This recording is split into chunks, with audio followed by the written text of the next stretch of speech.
One of the other things I was reading, I mean, it's National Association of Realtors that have come out with some talking heads for just the real estate market.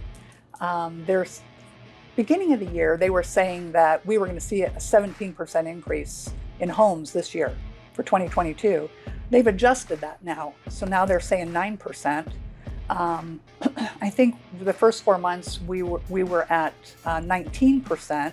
So now they've made an adjustment to 9%, and they're predicting out for the next 5 years that we're probably at 4 and 5% increases. Yeah. So we're still a strong real estate market. There shouldn't be any reason people don't want to sell and don't want to buy, because prices are still going up.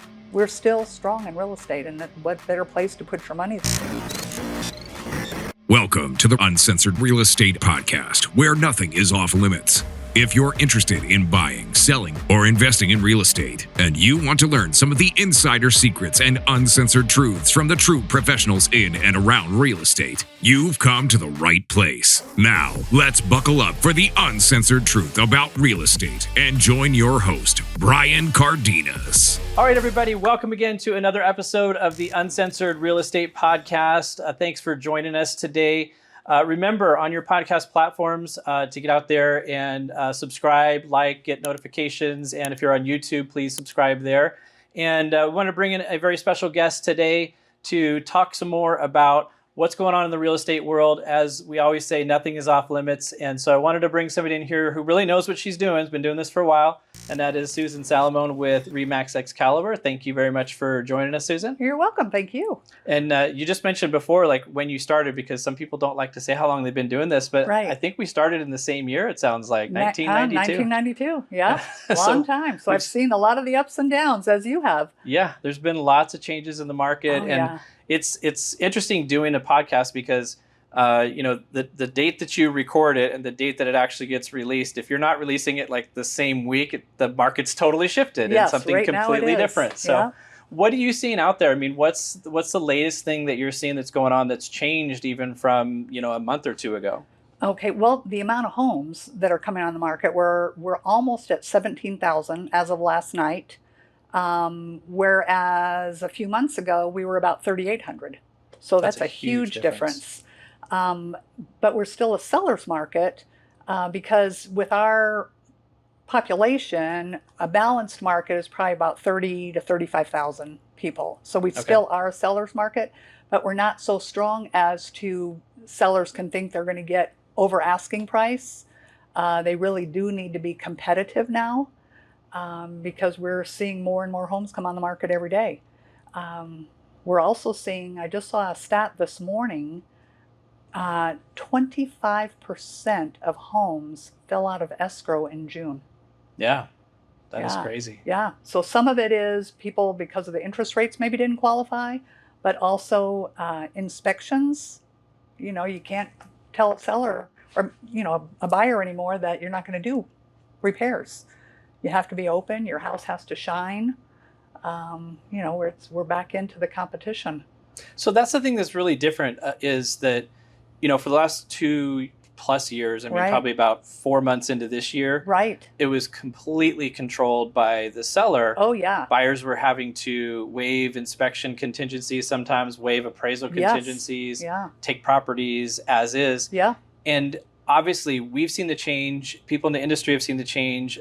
From a listing agent's perspective, though, how do you get that seller to stop being unrealistic? Because we still see that. Like, we still see properties that were listed higher than they should have been, and probably some that don't want to do any repairs, and that's why a lot of them are falling out, like you said. So how do you get them to be realistic about what to expect? Well, it's just a matter of showing them the black and white. I keep my clients up to date on to what is happening in the market. I show them the price reductions in their neighborhood, where they should be. None of my listings did I ever allow them to go crazy high, but I just had a client reduce their home about $40,000. We are well under the market value because they do want to get sold, and they know that we've got a lot of competition coming out now. And I just let everybody know they've got to have the house really in perfect condition, the yard in perfect condition, and just be open to pricing your home where the market is right now. Yeah. You got to start it in the right spot. Yes, absolutely. That's critical. an approach too that's very, I think it's controversial a little bit in terms of how do you price a property, because from a listing agent standpoint, you want to get the listing. And so some agents can go out there and, give the seller kind of a high number, say, oh yes, we can get you this number. Right. Some agents and brokerages will come in and start with a low number. Yeah. And then get to brag about, oh, we're selling your house for $10,000, $20,000, $50,000 over Right. list price. Yeah. What is the best approach in today's market? Because there's something to be said for being very realistic, or maybe being slightly below to try to get more interest. Like, right. What do you feel is the best way for a seller to price it from the start in this market? Well, my opinion, when I talk to my sellers, I show them exactly what's going on. And depending on the condition of their home, if they are just model perfect, nothing really needs to be done to the house. It's move-in ready. The yard is move-in ready. And I have properties like that the buyers won't have to do a thing. And hopefully there's not going to be any issues on inspections. So that home, I would price at the top of the market, wherever the top comps are. Maybe a few thousand higher. But then I tell my clients that we need to watch very closely, week by week, is what's going on right now. Yeah. And so I say, if we see your neighbors in the neighborhood dropping their prices, we have to know, because we don't want to all of a sudden be, instead of 3,000 or 4,000 higher, we're now 10,000 or 12,000 higher than the neighborhood. So we just have to be real proactive. Yeah. What is it about a week by week thing then before you'll do a price reduction, or is it a little bit longer? Yeah, probably longer. Right now, because even us agents, we don't know what's going on. The market is shifting so quickly that it's hard to say exactly what's happening. And I tell my clients that too. We're kind of in a total market shift. It is changing daily, it's changing weekly. So we just need to be on top of it. We just need to watch what's happening. So I have a list of comps going to me and to my sellers that hits daily. So if there's a new one that comes on the market, we see. One goes pending, we see. When something closes, we see. So we can keep a real tight eye on the numbers, because that's, I think, critical right now. That's one of the keys in having good representation is keeping a real close eye on what's happening in the market, because it is different than a month ago to 2 months ago, totally. Where you could overprice it and you could just leave it there and it could sell in 2, 3, 4, 5 days. Right. And now, what's a fair time frame for you to forewarn the seller that it might take for you to get a house under contract so their expectations are right? I just looked that up to kind of, because I wanted to see what's actually going on the market. 31 to 60 days seems to be kind of where the current pending properties are. There's 1,100 on the current, 1,100 on the current pending market that are going into 60 days. So I think that's probably, if we're priced good for the area, hopefully within that 60 days we're going to be sold. So I just tell people we need to be patient and watch our numbers. How does that compare to, let's throw out 2020 and 21? How does that compare with what we would consider a normal market? Is that a normal time frame? Is it longer? Definitely longer now. I mean, with 20 and 21, they would sell within hours sometimes of putting them on the market. But compared to 19, 18, 17, is this a normal time frame that it takes to sell a house compared to those years? I would say 30 to 60 days. Okay. Yeah. It's, if something is real competitive and just in perfect condition, it's going to sell quickly still. So that's still a possibility. So, I try to have my clients be prepared that might want to know that you could be on the market a couple of months, or we could sell next week. We don't know the buyers that are out there right now, who's looking in your particular neighborhood. Yeah.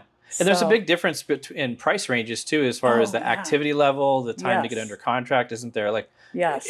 Let's say, I used to say, the under 2,000 or 200,000 price range, but that doesn't exist anymore. No. Let's say under 400,000 price range. Yeah. Is that more active, less active? What's that market look like? It's actually, it has been more active, but because of the increase in interest rates, it's kind of slowed down also.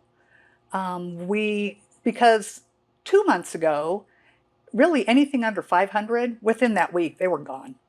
But we're not seeing that anymore. They are also sitting on the market. And I just read that our median price range is 474. So, and that was probably 2 years ago, 274. Yeah, that's amazing. It's crazy. So what about like maybe 4 to 600? How is that market doing? Is that It's slowing a little bit? a little bit. It seems like the higher price we go, the people that are buying cash, that market is still fairly strong. Okay. And the over $1 million, that we don't seem to see a huge slowdown right now. Because So that's still real busy then. Yeah, it's not real busy, but it's busy. It's selling faster than the lower prices, and I think because they're not dependent on financing. Yeah. So they don't have to worry about that monthly payment. Yeah, that seems to be the big impetus for the change is Yeah. once the media got a hold of interest rates over 6, Right. it just put the skids on Yeah. a lot of activity. Yeah. And then unfortunately they didn't report that they're not over 6 anymore. Right. Like we've been going down since June 14th. We had the previous Fed meeting Yeah. that caused the panic in the market, and it instantly went over that. Yeah. And then ever since then, it's been trending down. And Yeah. even as we're recording today, we had the Fed, or not the Fed, the CPI numbers, inflation numbers come out yesterday, much higher than everybody expected, which would normally mean interest rates going up, and they didn't. Yeah. And they That's were nice. volatile during the day, and again today been very volatile, but they ended the day yesterday where they started, surprisingly. Yeah. So I think one of the things you said earlier is very, very true right now. Is we don't know what's going on. We don't. On the mortgage side, on the Yeah. real estate side. This is so unprecedented Yeah. that it's hard to predict anything. I had a Yeah. conversation with a client earlier this morning, and he said, I'm closing at the end of August. What do you think we should do? Yeah. And first thing I said, I don't know. Right. I mean, 'Cause very we don't honestly, right I now. don't know. It is changing. And it's interesting. It doesn't matter who in the industry. I've talked to home inspectors. Same thing. I mean, they're seeing a huge decline in what they're doing because all of a sudden homes aren't selling as quickly. So they're seeing the shift. The title companies, realtors, lenders. And we're all kind of all in that question of, okay, where are we going? We know we're definitely in a correcting market shift. It seems to be leveling off a little bit. We're not, I don't think, seeing a big slide. We're not seeing a huge slide in prices, but we are, people that were way overpriced are now having to be more realistic. Right. So in that respect, I think once those people come down on their pricing that were too high, but that's also hard because people know their friends a year ago, 2 years ago, made 50, 60,000 over for their house, 100,000 over. It's crazy. And they got a 2.5 interest rate, and they want that too. Exactly. So it's just not there anymore. So buyers and sellers both have to be aware on their side and make adjustments accordingly. Yeah, I mean, being realistic about the expectations, I think, is the key for everybody. Yes. And in accepting the fact that it is so unprecedented right now. Yeah. That we'll talk about the data, we'll talk about historical trends, we'll talk about what we would expect to happen. Yes. But in the span of a few days or a few weeks, it's hard to say what's going to happen in the very short term. Like we feel like we got a handle on what we can probably expect down the road because of just history. We're probably in a recession right now, even though it's not been declared just yet. And we know typically what happens in a recession is we tend to see housing remain pretty strong and tend to go up either through it or right after it. Yeah. Interest rates tend to go down once you get into a recession. Yeah. So those are all the things that have happened in the past, but who knows if that's really a predictor of the future now. Right. Yeah, exactly. One of the other things I was reading, I mean, it's National Association of Realtors that have come out with some talking heads for just the real estate market. beginning of the year, they were saying that we were going to see a 17% increase in homes this year for 2022. They've adjusted that now. So now they're saying 9%. I think the first 4 months we were at 19%. So now they've made an adjustment to 9%, and they're predicting out for the next 5 years that we're probably at 4 and 5% increases. Yeah. So we're still a strong real estate market. There shouldn't be any reason people don't want to sell and don't want to buy, because prices are still going up. We're still strong in real estate, and what better place to put your money? Yeah. At least you get some equity for what you're doing. Maybe the interest rates are a little higher, but like you said, interest rates are coming down also as time goes by, and people can refinance. But yeah, you're never stuck with the interest rate forever. Exactly. Nobody stays in a loan for 30 years. Exactly. So I think that's the big thing that we want to remind people of, is that most people move because there's a need for moving. Right. Right? Like whether it's a job change, or maybe you can work from home now, you need a bigger house. Yeah. Got kids and spouse on top of you, need a bigger house, or maybe you're downsizing, what have you. Those things are all needs. Yeah. And you should just go about your regular needs, buy a house, sell a house if you need to. Right. Don't try to time the market. Right. Because it's very hard to do that. If it's going to take you 2 months to sell a house, right, and you might be able to find a house easier now, yes, trying to time the timing of that actual transition into a new house based upon trying to get the interest rate just right, that's like really difficult proposition. Yes, absolutely. But just get into the house, and then you can try to time refinancing the rate, you know, down the road. That's a lot easier. And and you and I both know, 6%, 5.5%, it's still crazy great rates. Yeah. I mean, I remember my husband and I back in the 80s, great rates were 12%. And then they went down to 9. We thought we hit the jackpot. So people have no idea. Younger people, they, what a great thing they have it, even 6%. Yeah. Yeah, it's I think that's a big thing for a lot of people to realize, is that like the last 2.5 years got people's expectations completely out of whack. I mean, the last 2.5 years, everything in the world, like from wearing masks to homeschooling your kids to shutting down businesses, and appreciation rates on homes, mortgage rates on all of that stuff was the anomaly. That was the outlier. Now we get into a situation where like the world hasn't really fixed itself yet. We can't do anything about that. But now we're getting into more normal appreciation rates. Like I said, 4 to 5%. That's the historical average. That is. So I think one of the big messages is, do what you need to do. Don't try to time things the right Don't way. wait. Yeah. If you need to sell now, now's the time to do it. Or if you need to buy now, now's the time to buy. Yeah. It's... Now, one of the things that I think we forget about, or maybe sellers or buyers don't think about it too, and we talked about it before, is, what are some strategies that you can employ to help get your home sold in a competitive market? Because everybody's thinking, well, I'll drop my price, but there's some different options other than dropping your price to get your house more attractive, right? Right. Yeah. Some of it is because if interest rates are a little bit higher, and that's kind of holding people off, we can also offer buy downs to help the buyer buy down the interest rate on their home. And sometimes that's good, and sometimes it's high, sometimes it's not, and typically sellers can give 3% to buyers. And in this market, what is that doing to help on the interest rates?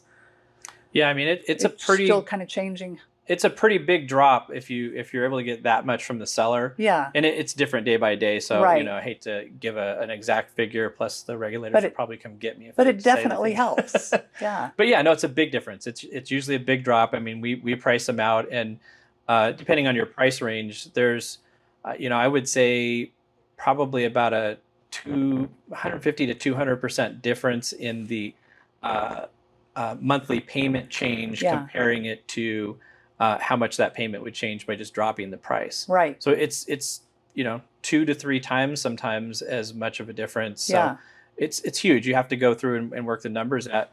But from the seller's standpoint, they're giving the same amount of money up. Right.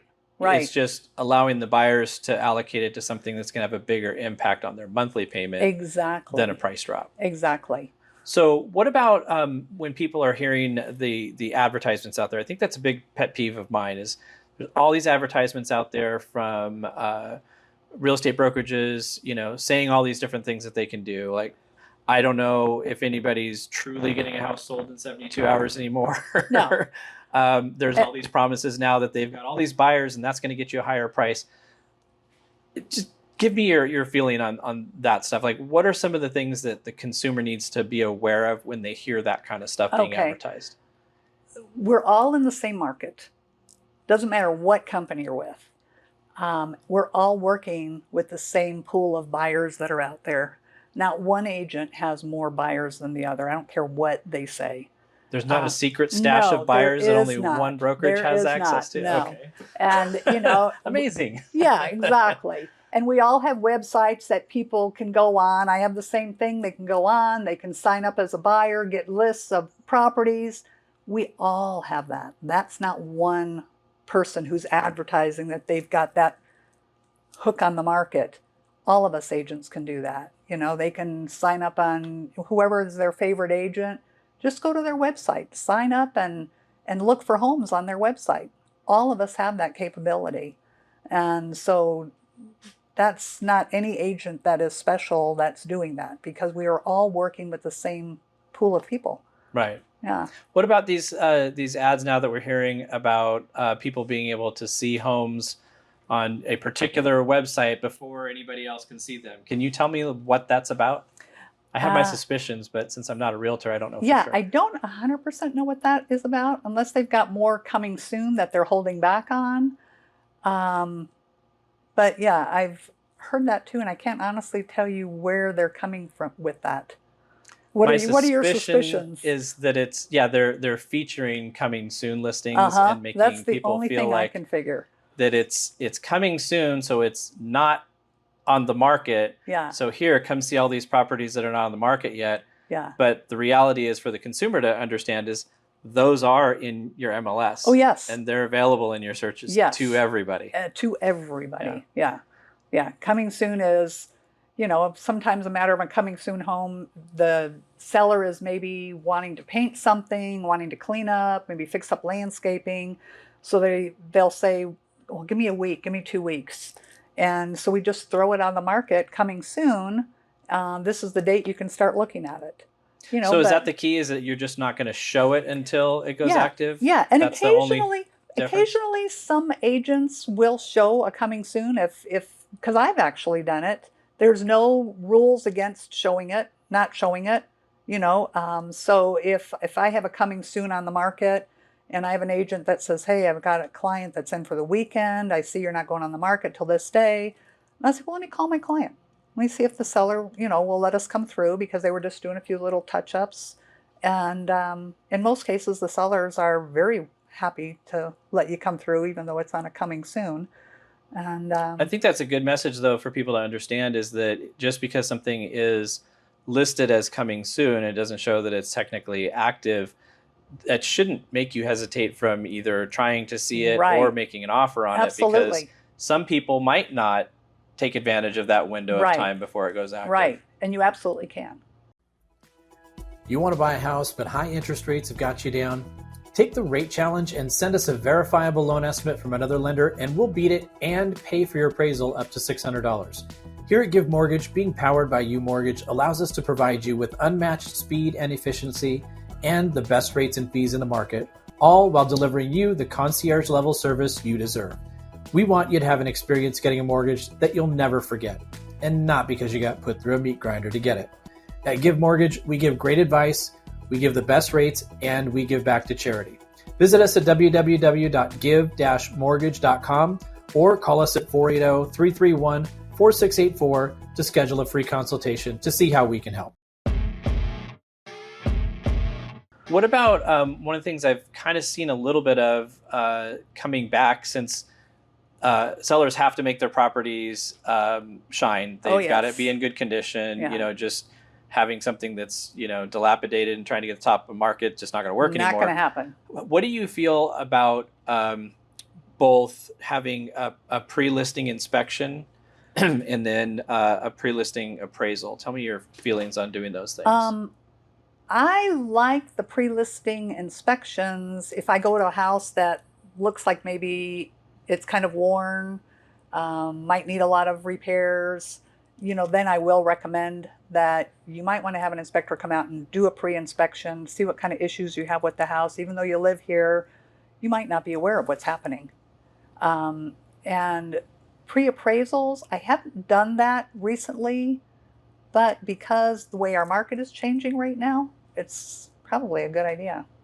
I think right now appraisals are probably not going to be much of a problem because there's comparables that have been closing in the last couple of months that were good, but going forward it could be a little bit more of an issue because appraisers are definitely supposed to take into account what the trend is in the market. And if they see that lots of prices going down, then it might be an issue. And I think maybe getting a handle on it ahead of time might be a good idea. Yeah, it probably is a real good idea. It's challenging though to know what tactics do you shift over to, since we've been in one set of approaches for so long, and it's just had a dramatic change to maybe a whole nother set of tactics that you use when you're listing or selling a property. So for you, do you like working with sellers more? Do you like working with buyers more? Like what's the preference for you?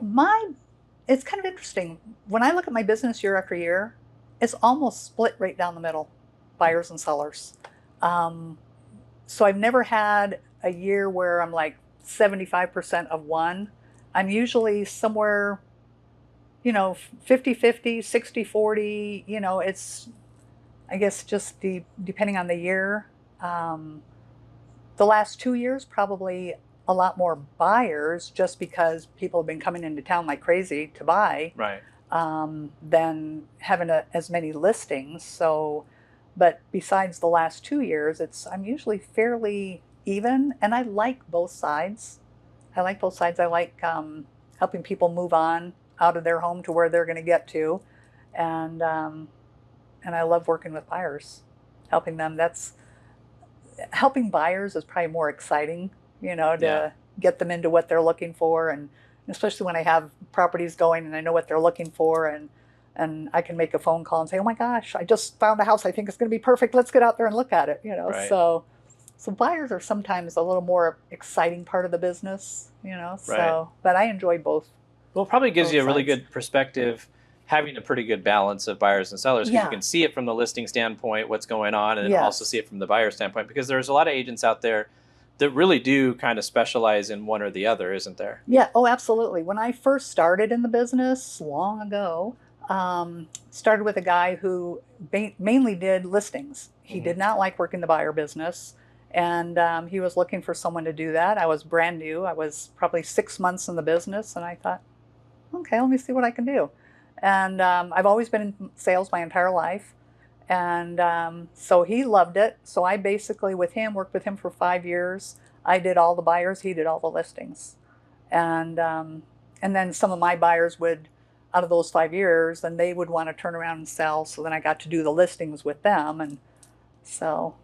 That's good. I mean, you build up a client base, people that you've helped in the past. Hopefully, they end up coming back to you. What is something that you would suggest to people if they're trying to, let's start on the listing side of it. They're trying to find an agent to help them list a house.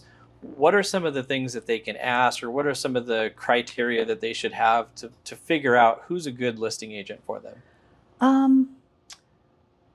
Well, I guess part of it is, I think, the longevity helps. And I'm not talking 30 years, but somebody that's probably been in the business at least 5 years if you're listing your home.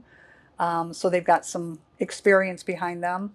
I know when I was brand new in the business, the first couple years, it was kind of hard to tell sellers what to do. You try to be as positive as you can, but I think as a seller, I would want to have someone that's got probably at least 5 years background, get a little bit of what they do for marketing their properties.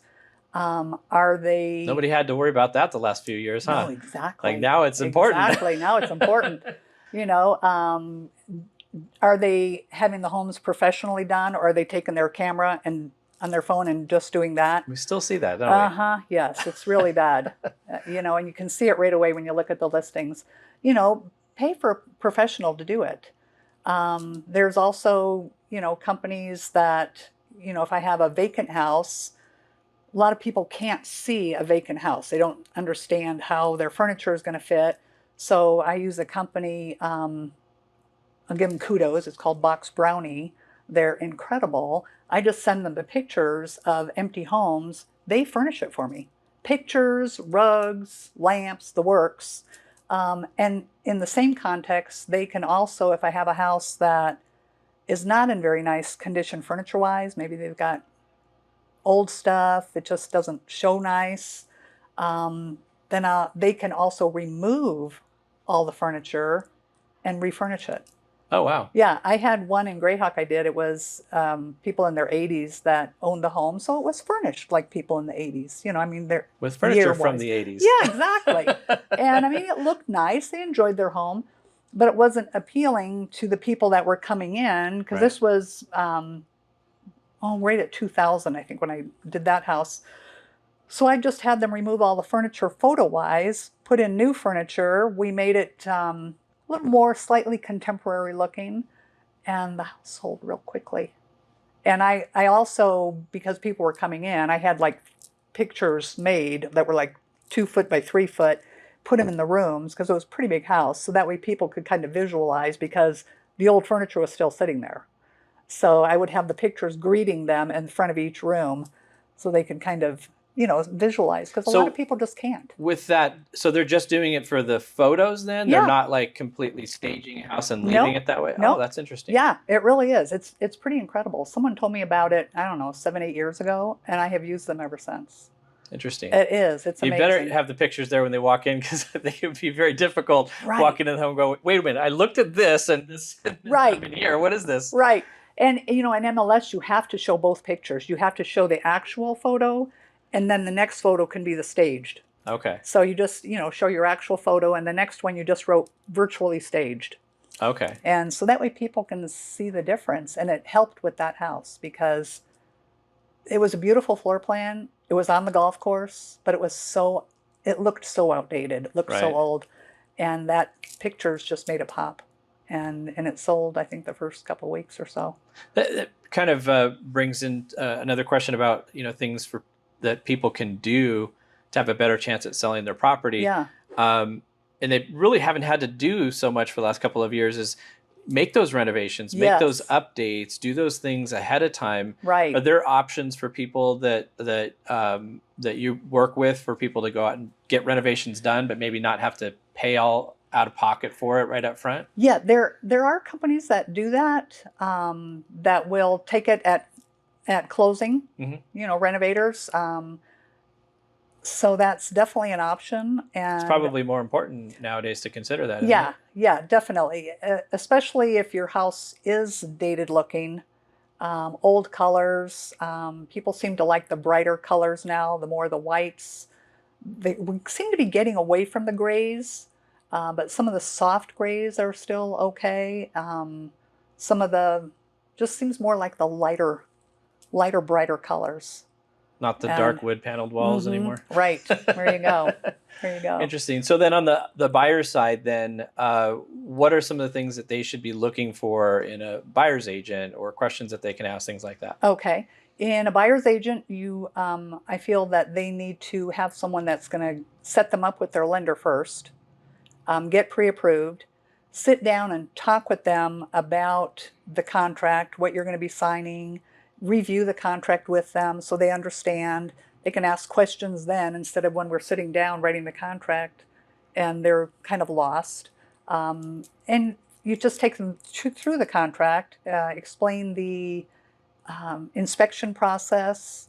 A lot of people say, well, what if I buy a house and something goes wrong, and how can I walk away? Is there a way, or am I stuck? And I said, no, you've got, a couple different things, of course. You've got your inspection. If things don't work out in the inspection, you just walk away. If it doesn't appraise, if you still like the house, it doesn't appraise, then we go back and renegotiate. So, so there's options there also. But most people seem to stick with the properties, except for what I read today. Yeah, and it's interesting. 24% in the month of June are and I falling wonder if out that of escrow. has to do, I mean, I would hope that it wouldn't have to do with with interest rates. I mean, maybe in June because that was the big spike up right in the middle of June. But, I would. It's an interesting thing that phenomenon that would happen because maybe some people felt like they overpaid because they got under contract maybe in May and June, and then all of a sudden they get in the middle of June and start seeing other the prices market going kind down. of shift a little bit, list prices going down. And that's why I'm telling my sellers we have to look so closely right now at pricing. Yeah. Because that is happening. You know, homes are coming on the market. People want to get sold because they see our inventory going up. Even though we are at a low inventory, even at 17,000 homes, that sounds like it's a crazy amount because we are used to having under 4,000 homes for sale. Right. You know, so, but for our population, we're still extremely low. And that's why they're still saying that we are more of a seller's market, just not where we were last year or even the beginning of this year. Yeah. Well, and I think it feels more balanced right now. Yeah. It just I because think so too. We're seeing people ask for concessions from the seller and getting them. Yes. That was unheard of the last couple of years. Yeah, and sellers aren't asking waive your appraisal, waive your inspection. Yeah. Yeah, it's definitely getting to be more of a normal market, which I'm happy that we're getting back there. You know, I was happy for my sellers to make a ton of money, but I felt so bad for buyers. Yeah. You know, I mean, because I've been on that side too, trying to help buyers. We'd get beat out on 10 homes before they'd get a house. And that wasn't just one time. That's been going on for the last 2 years. Yeah. It was poor buyers were just beat up. Yeah. So now they have a little easier way of getting a house. A lot of times, and a lot of people feel the same way, you know, that the assumption is that the last couple of years has been just a crazy market and that realtors and lenders must have loved it. Everybody made so much money. And more people that I talk to is like, no, that was not fun. No, it wasn't. You're working all the time. Yeah. And yes, of course, when you're that busy, there's money to be made, but that's not, the most important thing all the time. Right. And when you have clients who are really frustrated, especially on the buying side. Oh, yeah. It's hard. You'd have people could write 20 offers, 25 offers, exactly. have all this competition and just feel like exasperated. I had a client 2 years it took us to find a house and get it. Wow. 2 years. That's perseverance. Yeah. And most people would give up by that. It was expensive. I mean, they would go $1.5 million to $2 million, and we were getting beat out at that price range all the time. Wow. Yeah. So for 2 years, and they lived out of town. They would come back. So finally I said, you can't even come back into town. I'll just do a video. You like it, we write the offer right then and there. Then you can fly in. That's how it worked. That's how you had to do it. If you didn't write the offer when it hit the market, and so that poor guy, he just kept writing offers and almost 2 years before he got a house. Wow. So yeah. So for clearly poor buyers, he wasn't pressed to have to move at a particular time. Yeah. So. And it was, for him it was a second home. So in that respect he was lucky, but he has family here. That's why he wanted to be here, with his family. He wants to be here half the year. So but it was even in that price range frustrating. Yeah. Yeah. Well, and that price range is still pretty active too, isn't it? It's not slowed down to where it's stagnant, because there was several years in there where a listing over $1 million, it could take a year to sell. Oh yes. And the sellers had to be. We saw some of them sit for 2 years. Yeah. On the $1 million plus. It's just our whole clientele of buyers in the last couple of years has changed. Yeah. And we still have them because so many people that came from out of state with the money that they have from those homes, they come here, they think we're such a steal on pricing, but compared to California and Washington State, Oregon, we are a great deal still. Yeah. Those of us that have been here for a while don't feel like it's such a great deal anymore. Right. But yeah. For the outsiders. Exactly. And it's like the young people right now. It's going to be tough for them to buy their first house. Yeah. I've got 2 sisters that yeah. That I'm trying to help them get a house, and they're buying it together because they can't do it alone. Yeah. And I think that's something that people are going to have to start entertaining more, like in those higher priced areas that you're talking about, California, Washington. The multi-generational family phenomenon is real. Like they have 2 and 3 generations living together because, they have a 1,500 square foot house that's $1 million.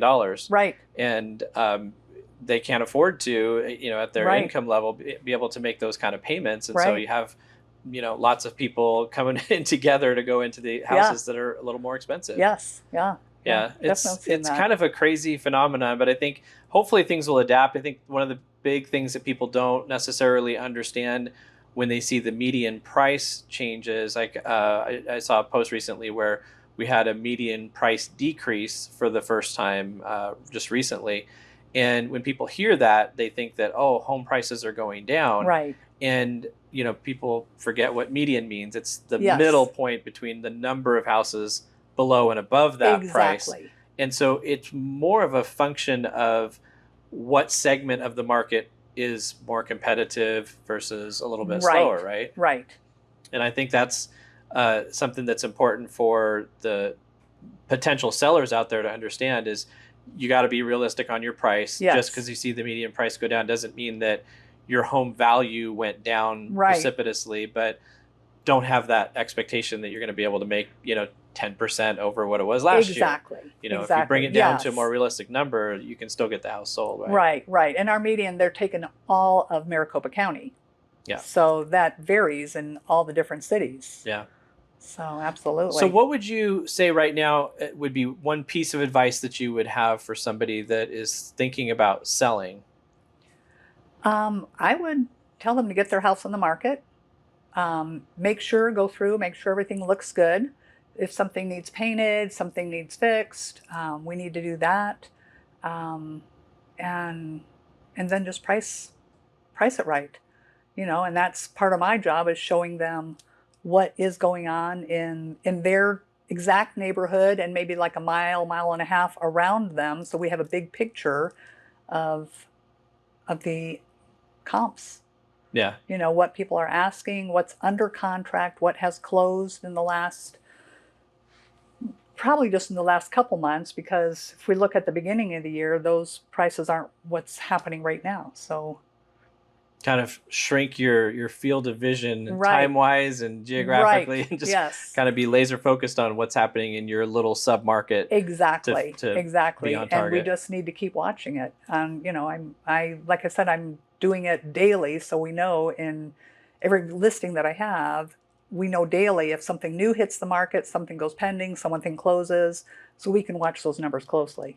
It seems like That's we're not very important right now. Yeah, we're not having a shortage of people now wanting to sell their house. That's what we were dealing with for the last Right. 2.5 years. Is Right. no one? I feel like people were hesitant to sell because they didn't think they could go get something Right. to buy, Right. but they wanted to sell because they thought that they could get 20-30% more than what it was Right. last year. Right.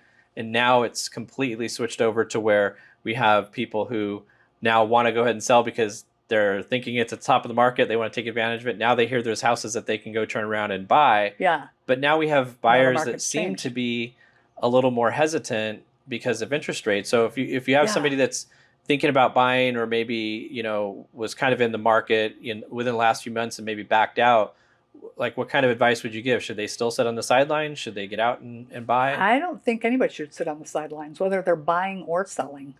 Our prices are still going up. So someone that's buying a home, they're going to see that appreciation, and they're talking for the next 5 years. We're looking at 5%, so that's a nice appreciation. They're saying 4 to 5%, so depending on areas. This year they're still saying 9%. So Yeah. It doesn't make sense to sit and wait. I mean, if you're No, it looking doesn't. at a $400,000 house and you can get 5% appreciation, right, it's $20,000 in appreciation. right, and you're not going to pay that in interest. No. So even Yeah. though the interest rate's higher, if you look at what your appreciation is, you're still ahead of the game. Yeah. It's a math equation. That's what I always try to remind people of. And that's the math equation that we do for them. Like Yeah. we show them, well, if interest rates were here, then here's what that equation would look like. Well, if they went up, here's what it would look like. If they went down, here's what it would look like. Right. And I think if people got more into the weeds on the numbers Right. and really realize what they're losing out on by sitting around and waiting and Yes. hoping and thinking that the home prices are going to go down versus what is the actual difference in the interest costs that they have Right.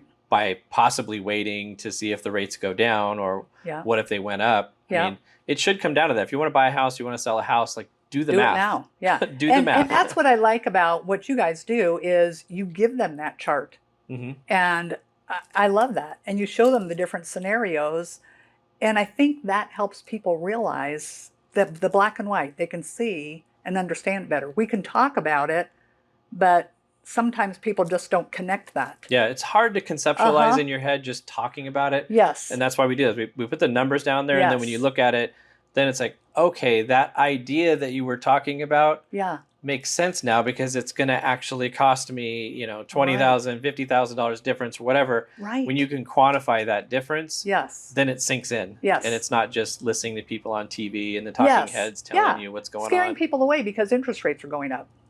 They're not looking at the whole big picture. Yeah. And it is nice. Now we've seen come down a little bit. So, I'm putting that out on my social media, to let people know. And this is the time to buy. This is the time to sell. It is the time to buy. Yeah.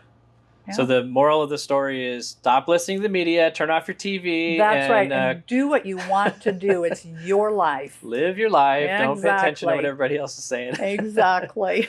Well, I appreciate you taking the time to come join us and kind of help educate us on what's going on today. You probably are welcome. won't apply next week, but whatever. If somebody does want to contact you, though, if they're either wanting to purchase a home or list their home, what's your contact information for them? I'm Susan Salamone. I'm with Max Excalibur. You can reach me on my cell phone at 480-200-2663. One of the phone numbers that is stuck in my brain. Everything's in our phone number. You got an easy phone number, and I remember it. I'm sitting here reciting it as you're saying it. That's great. So, well, again, thank you very much, Susan, for joining us. You are welcome. Appreciate it. You are welcome. And I hope you guys got a lot out of this today. Look forward to seeing you guys on the next episode of Uncensored Real Estate Podcast. Take care. Thanks for joining us, and please remember to go and subscribe, like, share, all that cool stuff to help us grow. And come back tomorrow to listen to our next episode. Until then, go out and live life uncensored. Thanks for listening to the Uncensored Real Estate Podcast. Don't forget to help us out and subscribe. Follow and give us a 5-star rating on your favorite podcast platform. And check us out on YouTube for the full video podcast. If you want more information on any of the topics discussed on today's episode, email us at uncensoredrealestatepodcast@gmail.com or give the Cardenas Mortgage Team a call at 480-331-4684.